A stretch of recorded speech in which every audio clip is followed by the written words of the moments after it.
Hi guys, welcome back to Vijay Nimu channel. Use your headphones for better experience. இந்த வீடியோவில் நம்ம பார்க்க போகிற படம் 2017 ரிலீஸ் ஆன பேடிங்டனோட செகண்ட் பார்ட். செகண்ட் பார்ட்னாலே வழக்கமாக சொல்கிறது தான் ஃபர்ஸ்ட் பார்ட்டை பார்த்துட்டு வந்துருங்க, அப்போ தான் இந்த கதையை முழுசாக என்ஜாய் பண்ண முடியும். லிங்க் டிஸ்கிரிப்ஷனில் இருக்குது, ஃபர்ஸ்ட் கமெண்ட்டாகவும் பின் பண்ணுறேன். காட்டில் இருந்த பேடிங்டன் லண்டனுக்கு வந்து ப்ரௌன் ஃபேமிலி கூடயே செட்டில் ஆயிட்டான் இல்லையா?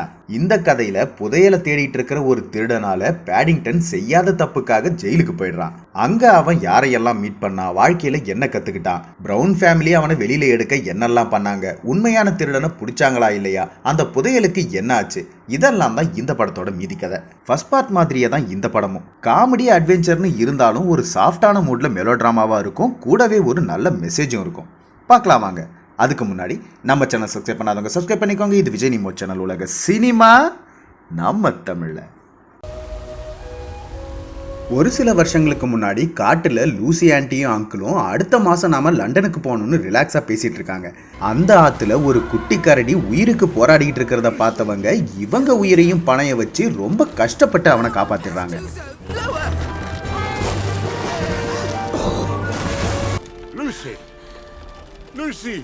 அந்த கரடி குட்டி வேற யாரும் இல்ல, அவன் தான் பேடிங்டன். ஸோ இப்படி தான் பேடிங்டன் லூசி ஆண்டி கிட்ட வந்து சேர்ந்திருக்கான். இதுக்கப்புறம் நடந்த விஷயங்களை தான் நம்ம ஃபர்ஸ்ட் பார்ட்ல பார்த்தோம்.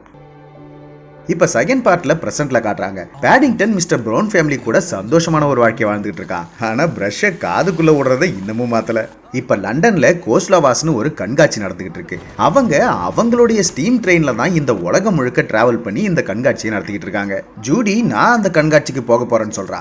அம்மா நாம எல்லாருமே ஃபேமிலியா போலான்னு சொல்றாங்க. சின்ன வயசுல அங்க இருக்கிற எல்லா கேம்ஸுமே நான் நல்லா விளையாடுவேன்னு மிஸ்டர் ப்ரௌன் சொல்லிட்டு இருக்காரு. பாட்டி பேடிங்டனோட காதுல இருந்து காயின் எடுத்து விளையாடிட்டு இருக்காங்க. பேடிங்டன் இப்ப இவங்க கூட மட்டும் இல்ல, இந்த ஏரியாவில் இருக்கிற எல்லாரு கூடயுமே நல்லா பழக ஆரம்பிச்சிட்டான். எப்பவுமே சாவியை மறந்துடுற இந்த ஆடிட்டர், தனிமையில வாழ்ந்துகிட்டு இருக்கிற இந்த ஆர்மி ஆஃபீஸர், தனக்கு மாப்பிள்ளை தேடிக்கிட்டு இருக்கிற இந்த நியூஸ் பேப்பர் விற்கிறவங்க, அந்த ஏரியாவில் குப்பை அள்ளுறவங்கன்னு எல்லாரு கூடயுமே ரொம்பவும் அன்பா பேசி பழகிட்டு இருக்கான். மிஸ்ஸஸ் ப்ரௌன் பிரான்ஸ் வரைக்கும் நீந்தியே போகணும்னு ஆசைப்படுறாங்க.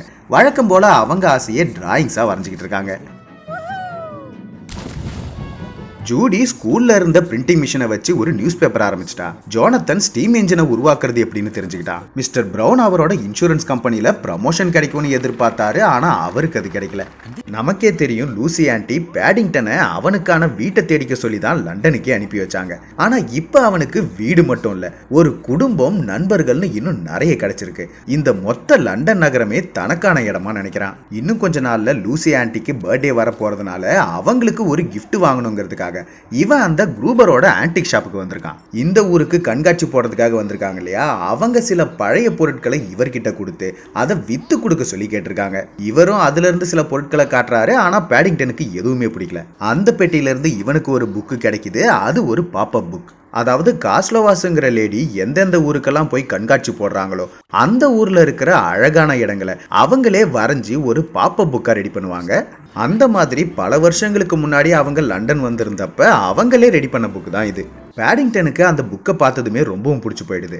லண்டன் நகரத்தை பார்க்கணும்னு ஆசைப்பட்ட லூசி ஆண்டி அவங்களே இங்கே வர்ற மாதிரியும் இவனே அவங்கள கூட்டிக்கிட்டு அந்த புக்கில் இருக்கிற எல்லா இடங்களையும் சுற்றி பார்க்குற மாதிரி ஒரு சில காட்சிகளை கற்பனையாக நினச்சி பார்க்குறான். இதனாலேயே இவனுக்கு அந்த புக்கு ரொம்பவும் பிடிச்சி போயிடுது.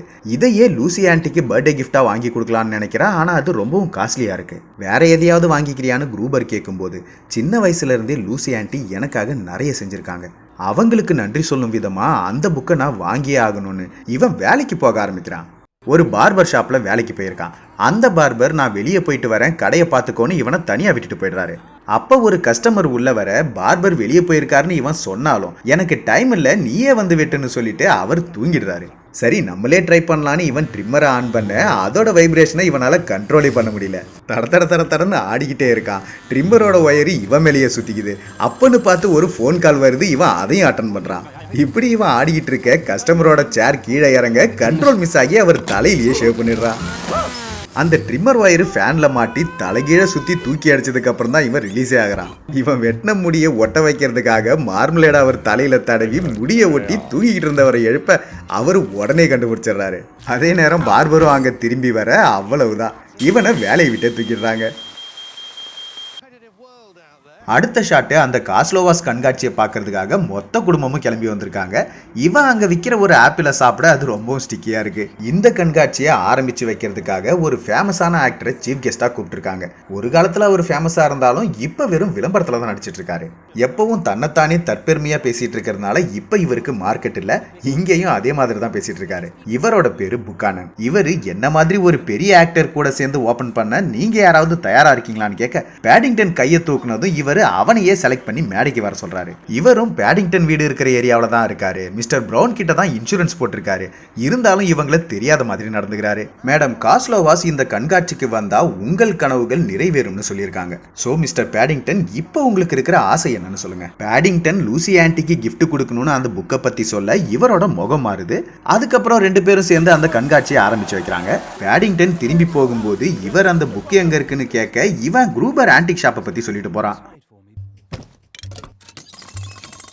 மறுநாள் காலையில நம்மால அந்த ஏரியாவில் இருக்கிற எல்லா கண்ணாடி ஜன்னல்களையும் கிளீன் பண்ற விண்டோ கிளீனர் வேலையை பார்க்கறான்.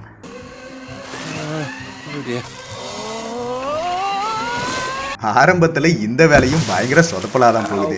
ஆனா அது எல்லாத்தையும் சமாளிச்சு கொஞ்சம் கொஞ்சமா கத்துக்கிட்டு அந்த ஏரியாவில் இருக்கிற எல்லா வீடுகளையும் சுத்தம் பண்ணி முடிக்கிறான். அதன் மூலம் சம்பாதிக்கவும் ஆரம்பிக்கிறான். தனிமையிலேயே வாழ்ந்துகிட்டு இருக்கிற ஆர்மிக்காரர் இவன் சுத்தம் பண்ணதுக்கு அப்புறம் தான் வெளி உலகத்தையே எட்டி பார்க்கறாரு. மற்ற மனுஷங்க கூட பழகவும் ஆரம்பிக்கிறாரு. பக்கத்து வீட்டுக்காரர் இவர்கிட்ட வந்து இந்த கரடி தொல்லை கொடுக்குதான்னு கேட்க இவரு அப்படியெல்லாம் ஒன்றும் இல்லை, அந்த கரடி சுத்தம் பண்ணி எங்களுக்கு உதவிதான் பண்ணுதுன்னு சொல்லிடுறாரு. பேடிங்டனும் அவனுக்கு தேவையான பணத்தை கொஞ்சம் கொஞ்சமா சேர்த்துக்கிட்டு இருக்கான். இப்படி பல இடங்கள்ல கிளீன் பண்ணி ஒரு கட்டத்துல மிஸ்டர் பிரவுனோட ஆபீஸையே கிளீன் பண்றான். இந்த விஷயங்கள் அவருக்கே தெரியாது. நைட்டு வேலையை முடிச்சுட்டு திரும்பி போகும்போது அந்த குரூபர் ஆன்டிக் ஷாப்ல இருக்கிற அந்த புக்கையே ஆசையா பார்த்துட்டு இருக்கான். அப்போ ஒரு திருடன் கடைக்குள்ள போக இவன் அவனை பிடிக்க மாடிக்கு போறான். அதுக்குள்ள அந்த திருடன் புக்கை திருடிக்கிட்டு மெயின் டோர் வழியா வெளியில போயிடுறான். இதனால அலாமானாகி அந்த விஷயம் போலீஸுக்கு தெரிஞ்சிடுது. பேடிங்டனும் அந்த திருடனை துரத்திக்கிட்டு போயிட்டு இருக்கான். அவன் பக்கத்துல இருந்த ஒரு சைக்கிள் எடுத்துக்கிட்டு போக நம்மால இவன் வளர்க்குற நாய் மேல ஏறி ஹீரோயிக்கா சேஸ் பண்ணிட்டு இருக்கான். கஷ்டப்பட்டு அந்த புக்கை எடுக்க போற நேரத்துல திருடன் மறுபடியும் அந்த புக்கோட எஸ்கேப் ஆயிடுறான். இருந்தாலும் நம்மாலும் விடுற மாதிரி இல்ல. ஆத்துல போற போட்டு மேல ஓடி புதருக்குள்ள பூந்து கொக்கு மேல தொங்கின்னு சேஸ் பண்ணிக்கிட்டே இருக்கான். திருடன் சைக்கிள்ல இருந்து விழுந்து ஓட ஆரம்பிச்சிடறான். நம்மாலும் மறுபடியும் நாய் மேல ஏறி துரத்திக்கிட்டு தான் இருக்கான். இதுக்கு மேல ஓட முடியாதுன்னு புரிஞ்சுக்கிட்ட திருடன் மெஜிஷியன் மாதிரி புகையை போட்டு அந்த இடத்துல இருந்தே மறைச்சிடறான். பேடிங்டனுக்கு என்ன நடந்ததுன்னே புரியல. வழக்கம் போல அந்த இடத்துக்கு லேட்டா வந்த போலீஸ் பேடிங்டன் தான் திருடன்னு நினைச்சு அவனை கைது பண்ணிடுறாங்க. பேடிங்டன் திருடி இருப்பாங்கிறத அந்த பகுதி மக்களால் நம்பவே முடியல. ஆச்சரியமா பார்த்துட்டு இருக்காங்க. பிரவுன் ஃபேமிலியும் அவனுக்காக பேசி பார்க்குறாங்க. ஆனால் எந்த பிரயோஜனமும் இல்லை. இதுக்கு தான் நான் அப்பவே சொன்னேன்னு பக்கத்து வீட்டுக்காரர் வேற கடுப்பேத்துறாரு. போலீஸ் பேடிங்டனை கூட்டிட்டு போயிடுறாங்க. அடுத்த ஷாட்டை அந்த திருடனை காட்டுறாங்க. பார்த்தா அது வேற யாரும் இல்ல, அந்த ஃபேமஸ் ஆக்டர் புக்கானன் தான். இவரை இப்ப பெருசா யாரும் மதிக்கிறது இல்லைங்கிறதுனால இவர் ஆக்ட் பண்ண கேரக்டர்ஸோட காஸ்டியூம் பொம்மைங்க கூட தனக்கு தானே பேசிக்கிட்டு இருக்காரு. இந்த புக்ல இருக்கிற எல்லா பேஜ்லயும் ஒரு லேடி கை காட்டுற பக்கம் ஒரு க்ளூ இருக்கும். அந்த க்ளூவை எல்லாம் கலெக்ட் பண்ணா நமக்கு ஒரு புதையல் கிடைக்கும். அதன் மூலம் நாம மறுபடியும் பணக்காரன் ஆயிடலான்னு பேசிட்டு இருக்காரு. அடுத்த நாள் காலையில கோர்ட்ல காட்டுறாங்க. பேடிங்டன் கேஸை விசாரிக்க வந்த ஜட்ஜே அந்த சலூனுக்கு வந்தவர் தான். முதல்ல குரூபரை கூப்பிட்டு விசாரிக்கும் போது பேடிங்டன் திருடி இருக்க வாய்ப்பே இல்லை. ஏன்னா அதை வாங்குறதுக்காக அவன் பல நாளா வேலை செஞ்சுக்கிட்டு இருக்கான். அது மட்டும் இல்லாம எனக்கு அவனை ரொம்ப நாளா தெரியும், அவன் நல்லவன்னு தான் இவர் சொல்றாரு. ஆனா கடை முழுக்க போலீஸுக்கு இவனோட காலடித்தனங்கள் தான் கிடைச்சிருக்கு. அந்த திருடன் பார்க்க எப்படி இருந்தான்னு கேட்டு பேடிங்டன் சொல்ல சொல்ல மிஸ்ஸஸ் பிரவுன் ஒரு ரஃப்பான ஸ்கெட்சை வரைஞ்சி வச்சிருக்காங்க. அந்த டிராயிங்கை காமிச்சு இவனை யாராவது பார்த்திருக்கீங்களான்னு கேட்கும்போது கூட புக்கானன் நான் இவனை பார்த்ததில்லை, ஆனா இவன் பார்க்க அழகா இருக்கான்னு அங்கேயும் தற்பெருமையா தான் பேசுறான். ஸோ என்னதான் பேடிங்டனை பத்தி மற்றவங்க நல்ல விதமா சொன்னாலும் தடயங்கள் அவனுக்கு எதிராக இருக்கு. ஜட்ஜு வேற அவன் மேல ஏற்கனவே காண்டில் இருந்தார் இல்லையா. ஸோ பேடிங்டனுக்கு 10 வருஷம் சிறை தண்டனை கொடுத்துட்றாங்க. யாரா இருந்தாலும் சட்டத்தை மதிக்கணும். அவங்க மேல தப்பு இல்லைன்னா அதை நேர்மையான முறையில நிரூபிக்கணும். நம்பிக்கையோட இருக்கணும்னு லூசி ஆன்ட்டி இவனுக்கு சொல்லி கொடுத்துருக்காங்க. இதனாலேயே இவனும் அமைதியா அந்த தண்டனையை ஏத்துக்கிறான். இப்ப நான் மிஸ்டர் பிரவுன் வீட்ல இல்ல, லண்டனோட வேற ஒரு ஃபேமஸான பில்டிங்ல இருக்கன்னு வழக்கம் போல லூசி ஆன்ட்டிக்கு லெட்டர் எழுதிட்டு இருக்கான். ஜூடி அந்த திருடனோட போட்டோவை நிறைய பிரிண்ட் போட்டு கொடுக்க மத்த எல்லாரும் அதை ஊர் முழுக்க போஸ்டரா ஒட்டி அந்த திருடனை கண்டுபிடிச்சு பேடிங்டனை எப்படியாவது வெளியில கொண்டு வரணும்னு முயற்சி பண்ணிட்டு இருக்காங்க. இன்னொரு பக்கம் புக்கானன் வேற ஒரு மாறு வேஷத்துல அந்த புக்கில் இருக்கிற முதல் டிராயிங்கான லண்டன் பிரிட்ஜுக்கு வந்து அங்க இருக்கிற சிலையில ஒரு க்ளூவை கண்டுபிடிக்கிறான். அதுல டீன்னு போட்டிருக்கு. இவனும் அதை நோட் பண்ணிக்கிறான். மறுநாள் காலையில ஜெயில காட்டுறாங்க. இங்க 500க்கும் மேல கைதிகள் இருக்காங்க. வழக்கமா ஜெயில எல்லா கைதிகளுக்கும் ஏதாவது ஒரு வேலை கொடுப்பாங்க இல்லையா, அந்த மாதிரி நம்ம பேடிங்டனுக்கு லாண்ட்ரி வேலையை கொடுத்துருக்காங்க. அங்க அழுக்கு துணிங்க மலை மாதிரி வந்து விழுது. நம்மளும் எல்லா துணிகளையும் 4 மிஷின்லயும் சமமா பிரிச்சு போடுறான். இவனோட யூனிஃபார்மையும் உள்ள போடுறான். ஆனா அதுக்குள்ள ஒரு பிங்க் கலர் சாக்ஸ் மாட்டிக்குது. அதை எடுக்க மறந்துடுறான். அந்த சாக்ஸ்ல இருந்து சாயம் போகுது. பார்த்தா அடுத்த ஷாட்டு மொத்த கைதிகளும் பிங்க் கலர் யூனிஃபார்ம்ல இருக்காங்க. கேன்டீன்ல கொடுக்குற சாப்பாடு சுத்தமா நல்லாவே இல்லை. ஆனா இதை பத்தி ஷெஃப் கிட்ட யாருமே கேட்க மாட்டாங்க, பயப்படுறாங்க. வேணா நீ போய் கேளுன்னு பேடிங்டனை பிடிக்காத ஒருத்தன் வேணுனே அவனை தூண்டி விடுறான். விஷயம் புரியாம நம்மளும் கேட்கறன்னு போக அந்த ஷெஃப் பார்க்கவே ரொம்பவும் பிரம்மாண்டமா இருக்காரு. இவரோட பேரு நக்கிள்ஸ். அவரை பார்த்ததும் நம்மளும் பயப்பட தான் செய்யறான். ஆனா அவரே என்ன பிரச்சனைன்னு கேட்க சாப்பாடு நல்லா இல்லை, இந்த பிரெட் ரொம்பவும் ஹார்டா இருக்கு, இந்த சாஸ் கூட வரமாட்டேங்குதுன்னு எதேச்சியா அவரோட ட்ரெஸ்லயே இவன் சாஸை கொட்டிடுறான். ஐயோ சாரிங்க, இதை நானே கிளீன் பண்ணிடுறேன், யார்கிட்டயாவது சோப்பு இருக்கான்னு திரும்பி பார்க்கறா. எல்லாருமே மிரண்டு போயிருக்காங்க. மாட்னடா என் பம்பர கட்ட மண்டையா, ஐயோ என்ன விட்டுருங்க. இவன் தப்பிக்கும் போது தெரியாதனமா அந்த மார்மலேட் சாண்ட்விச்சை அவர் வாயில வச்சிடுறான். அந்த டேஸ்ட் அவருக்கு ரொம்பவும் பிடிச்சிருது.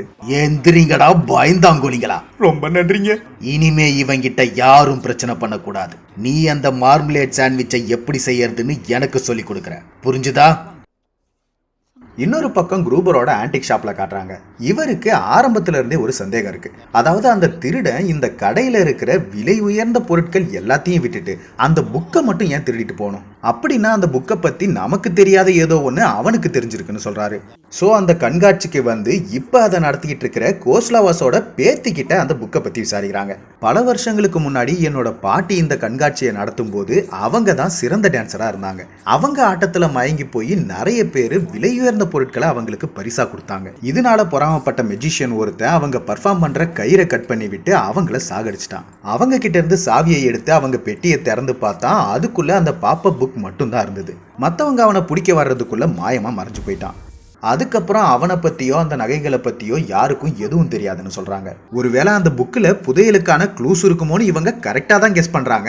ஆனா சினிமா பார்த்து எதையாவது வளராதுன்னு இவர் அவங்களை கிண்டல் பண்றாரு. ஒரு காலத்துல இதே கண்காட்சியில ஒரே கல்லுல 3 தேங்காவை அடிச்சு எவ்வளவு அட்வென்ச்சர் பண்ணிருக்கீங்க, இப்ப என்னடானா இந்த மாதிரி பேசுறீங்கன்னு இவங்க சலிச்சுக்கிறாங்க. இதை பாரு, அந்த புதையலை பத்தி விடு, இப்போதைக்கு இந்த திருடனை கண்டுபிடிக்கணும், அதுதான் முக்கியம்னு இவர் சொல்றாரு. ஆக்சுவலா புக்கானனோட தாத்தா தான் அந்த கதையில வந்த மெஜிஷியனே. அதனாலதான் இவனுக்கு அந்த புக்கை பத்தி நல்லா தெரிஞ்சிருக்கு. அடுத்த க்ளூவை கண்டுபிடிக்கிறதுக்காக ஒரு ஃபேமஸான சர்ச்சுக்கு நன்னு வேஷத்துல போய் இவன் மட்டும் தனியா போறான். ஜெயில நக்கிள்ஸ் மார்மலேட் செய்யறதுக்காக இவனை சீக்கிரமாவே எழுப்பி கூட்டு வந்துடுறாரு. லூசி ஆண்டி மற்றவங்களுக்கு உதவி பண்ணணும்னு சொல்லியிருக்காங்க, அதனாலதான் சமைக்க ஒத்துக்கிட்டேன்னு இவன் சொல்றான். ஆனா நான் எந்த உதவியும் பண்ண மாட்டேன்னு இவர் ஓரமா உட்காந்துடுறாரு. லூசி ஆண்டி சாப்பிட வர்றவங்களை காக்க வைக்க கூடாதுன்னு சொல்லியிருக்காங்கன்னு பேசிக்கிட்டே இவன் பழத்தை எடுக்கிறன்னு மொத்த மூட்டையையும் மேல போட்டுக்கிட்டு விழுந்துடுறான். இதெல்லாம் ரொம்ப வெயிட்டா இருக்கு. அப்போ ஒன்னொன்னா எடுறா. பார்த்தா நம்மாலு ஒரு பழமா எடுத்துட்டு போயிட்டு இருக்கான். டேய், ஒரு மூட்டையா எடுன்னு சொன்னேன். லூசி ஆண்டி என்ன சொல்லியிருக்காங்கன்னா, என்னடா சும்மா லூசி ஆண்டின்னு, அவளும் உன்ன மாதிரி முட்டாள் தானே. கடுப்பான நம்மாலும் முறைக்கவே இவர் பயந்துடுறாரு.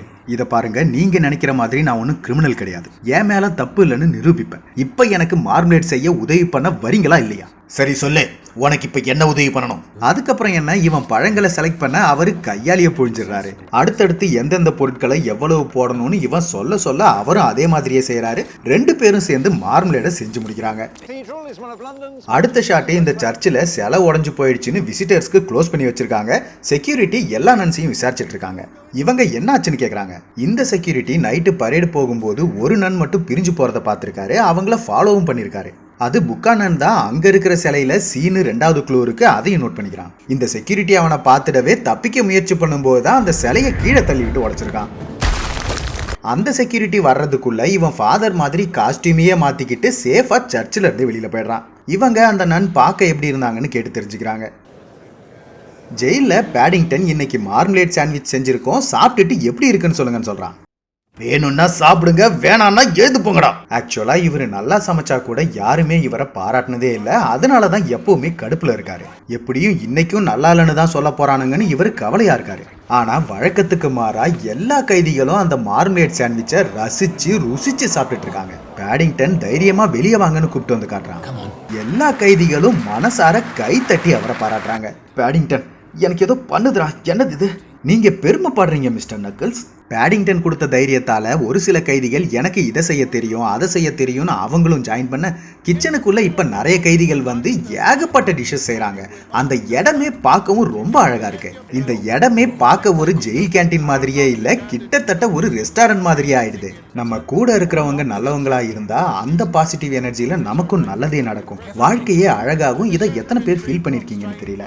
அதே மாதிரி தான் இங்கேயும் பேடிங்டன் தூய அன்போட மத்தவங்க கூட பழகுறான். அந்த வைப்ரேஷன்ல இந்த மொத்த ஜெயிலுமே அன்பு நிறைஞ்ச ஒரு இடமா மாறுது. குற்றவாளிகள் கூட அன்பா மாறுறாங்க. எல்லாருமே சந்தோஷமா இருக்காங்க.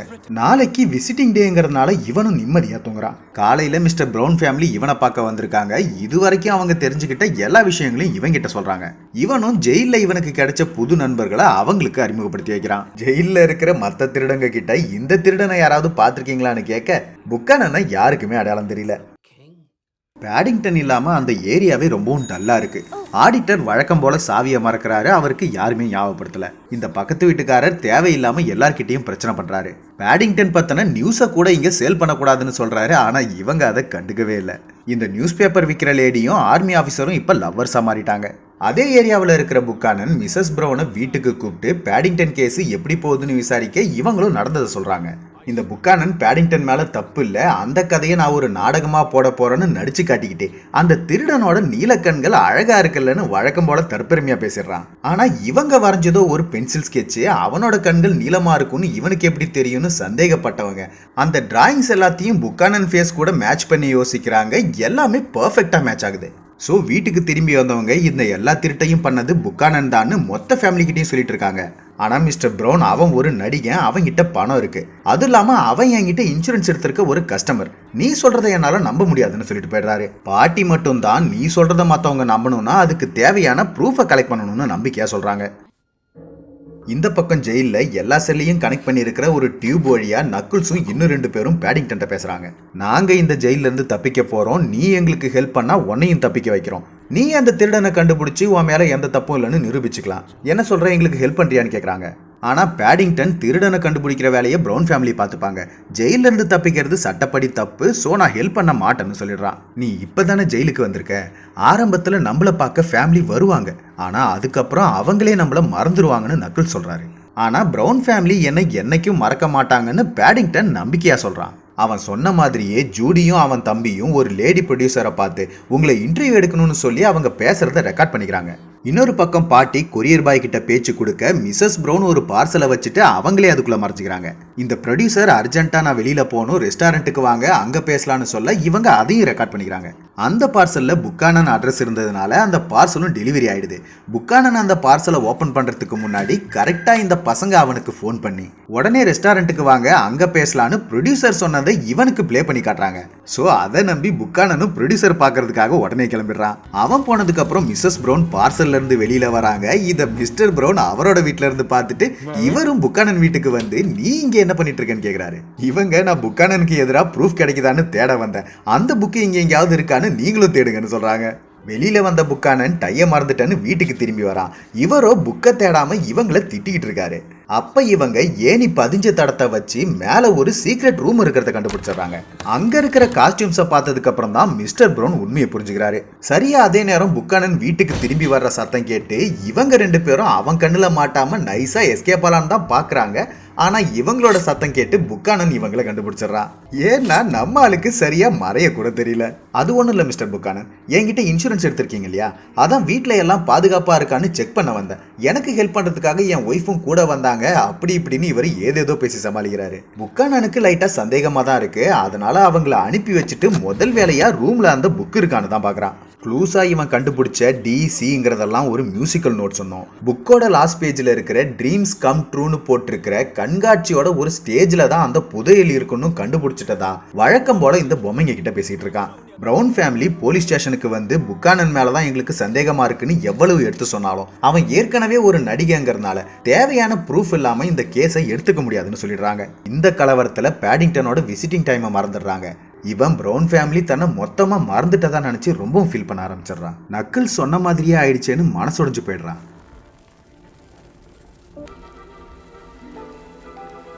அப்ப அந்த மொத்த ஜெயில் செல்லுமே பேடிங்டன் இருந்த காடு மாதிரியே மாற ஆரம்பிக்குது. இவன் மனசு இப்ப குழப்பத்துல இருக்கு. அங்க லூசி ஆண்டியை பார்த்ததும் பாசமா கட்டி பிடிச்சுக்கிறான். எனக்கு நீங்க எந்த வீடும் இல்லை, நானே ஜெயில தான் இருக்கேன். நானும் உங்க கூட காட்டுக்கே வந்துடுறேன்னு முடிவெடுத்து நக்கல்ஸ் கிட்ட நாம தப்பிச்சு போகலான்னு இவனே சொல்லிடுறான். நக்கல்ஸ் பிளான் பண்ண மாதிரியே டியூட்டி முடிஞ்சு ஜெயிலர் கிளம்புனதுக்கு அப்புறம் 4 பேரும் அவங்க செல்ல இருந்து தப்பிக்க ஆரம்பிக்கிறாங்க. கைதிகள் எல்லாரும் அழுக்கு துணி போடுற டியூப் வழியா எல்லாருமே லாண்ட்ரி ரூமுக்கு வராங்க. அதுக்கப்புறம் லாக்கர் ரூமுக்கு வந்து அவங்களோட ட்ரெஸ்ஸஸ் எடுத்துக்கிறாங்க. பேடிங்டன் குட்டியா இருக்கிறதுனால பெரிய கிளாக்கோட மணிமுள்ள பிடிச்சி கடிகாரத்தோட மெக்கானிசத்துக்குள்ளலாம் வளைஞ்சு நெளிஞ்சு ஜெயிலர் ரூமுக்குள்ள வந்து கேன்டீனோட சாவி எடுத்துடுறான். அதுக்கப்புறம் கேன்டீனுக்கு வந்தவங்க டேபிள் மேல போடுற துணியெல்லாம் ஒரு மூட்டையா கட்டி எடுத்துக்கிறாங்க. கூடவே கேஸ் சிலிண்டரையும் எடுத்துக்கிறாங்க. டெரஸுக்கு வந்ததுக்கு அப்புறம் தான் தெரியுது அந்த துணி எல்லாத்தையும் ஒன்னா கட்டி ஒரு ஹாட் ஏர் பலூன் மாதிரி செஞ்சிருக்காங்க. ஸோ அது மூலமாவே அந்த ஜெயில இருந்து சேஃபா தப்பிச்சிடுறாங்க.